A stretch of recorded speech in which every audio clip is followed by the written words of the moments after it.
There's a quiet assumption most people carry without ever questioning it, that modern engineering is the peak of human progress. That everything before us was crude, primitive, incomplete. But history has a way of exposing blind spots. And few discoveries challenge that belief more than what lies beneath parts of ancient China. Because long before steel-reinforced bunkers, before powered ventilation, before disaster-proof architecture became a billion-dollar obsession, entire communities were already living underground, safely, sustainably, and for centuries at a time. These weren't temporary shelters or desperate hiding places. They were fully engineered environments that endured floods, invasions, earthquakes, and time itself. And here's where it gets uncomfortable. Many of those ancient systems have outlasted modern infrastructure that was designed to replace them. So the real question isn't just how they built these underground worlds. The real question is why their methods work so well, and what they understood about survival that we've overlooked. Because if history has already solved problems we are still struggling with today, ignoring it isn't just ignorance. It's a risk. Some of the most important discoveries in history didn't come from deliberate exploration. They came from accidents, disasters, and moments when the ground quite literally gave way. In northern China, entire underground tunnel systems were revealed not by archaeologists, but by floods and collapses. In one case, raging floodwaters didn't destroy a village, they vanished beneath it. The water was swallowed by an unseen network below the surface, exposing the presence of a hidden drainage and tunnel system that had been lying dormant for generations. Elsewhere, farmers draining what they believed were simple ponds uncovered massive caverns carved directly into rock. These weren't natural formations. They were shaped with precision, symmetry, and intent. Entire chambers stretched across vast spaces underground, with walls that showed consistent tool marks, as if carved under strict control rather than improvisation. What makes these discoveries unsettling isn't just their scale. It's the absence of explanation. No detailed historical records, no construction logs, no clear indication of who built them or why. That absence teaches the first critical lesson in survival strategy.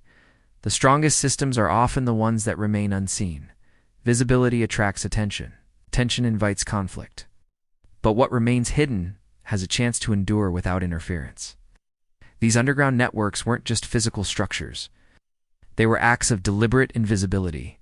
When researchers began studying these underground caverns more closely, they expected to find evidence of trial and error.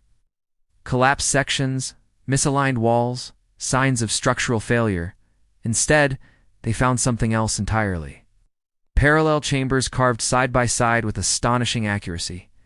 Thin walls separating massive spaces, sometimes no thicker than half a meter, yet perfectly aligned across long distances. Not a single breach between them, not a single collapse, even after centuries of geological stress. That level of precision raises a serious question. How do you achieve consistency in complete darkness, without modern measurement tools, without machines, and without the ability to see through solid rock? The answer points to a form of intelligence that modern systems often underestimate. Disciplined process over technological dependence. These builders didn't rely on advanced tools. They relied on repeatable methods, spatial awareness, and a deep understanding of material behavior. Every strike, every cut, every decision followed a system refined over time. And here's the takeaway that applies directly to survival today. Advanced tools can enhance capability, but they can also create dependency. When those tools fail, the system collapses with them. The ancient builders created systems that didn't need constant support. That's why they're still standing. During periods of intense conflict, particularly in northern China, survival wasn't just about building walls or assembling armies. It was about controlling the environment itself. Instead of relying solely on visible fortifications, entire tunnel networks were constructed beneath open plains, areas that offered no natural protection against invading forces. These underground systems allowed defenders to move unseen, emerge unexpectedly, and disappear just as quickly. An advancing army might believe they were crossing empty land, only to face sudden attacks from below. Confusion would set in. Direction would be lost. The battlefield itself became unpredictable. This wasn't just engineering. It was psychological warfare. And that introduces a second major survival principle: control perception and you control the outcome. Modern survival thinking often focuses on physical barriers, stronger walls, heavier materials, more visible defenses. But history shows that unpredictability, misdirection, and environmental control can be just as powerful, if not more so. When an opponent or a threat cannot accurately assess your position, your strength, or your next move, their advantage weakens before any direct confrontation begins.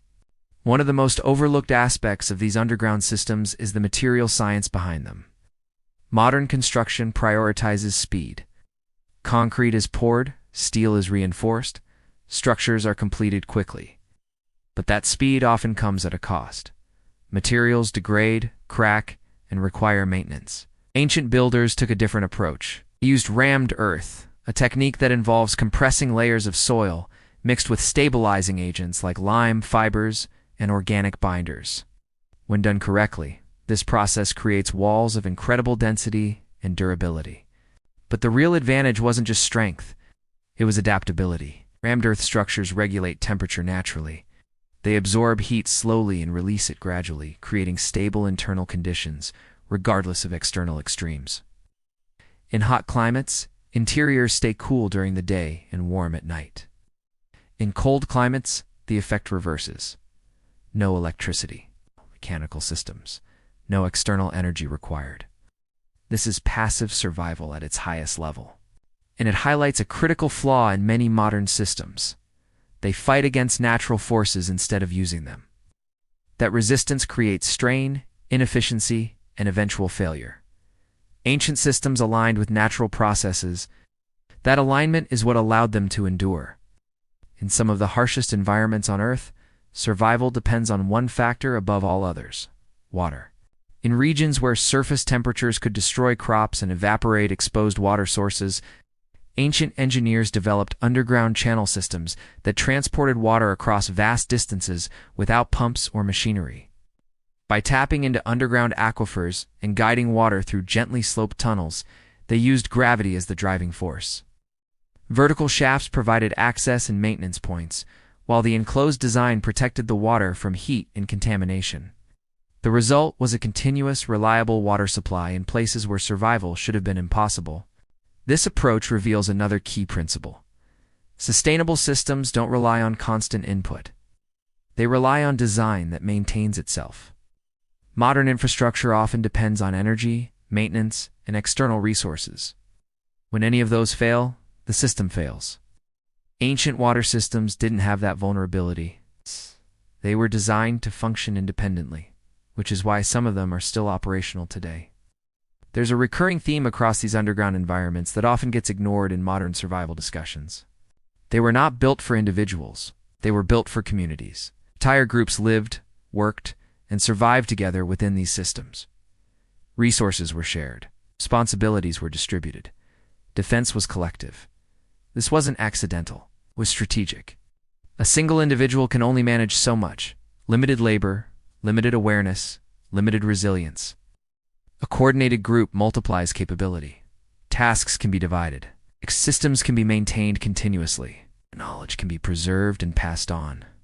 And most importantly, psychological resilience increases when people are not isolated. Modern survival culture sometimes leans heavily toward individualism, self-reliance taken to its extreme. But history suggests that long-term survival depends far more on cooperation than isolation. The strongest systems weren't just well-built, they were socially structured. Looking at these underground systems as historical curiosities misses the point entirely. They are not relics, they're proof. Proof that resilience doesn't require constant technological escalation. Proof that sustainability doesn't depend on complexity. Proof that some of the most effective survival strategies are built on principles that haven't changed in thousands of years. Use gravity instead of forcing movement. Use Earth instead of resisting it. Design systems that regulate themselves instead of requiring constant control.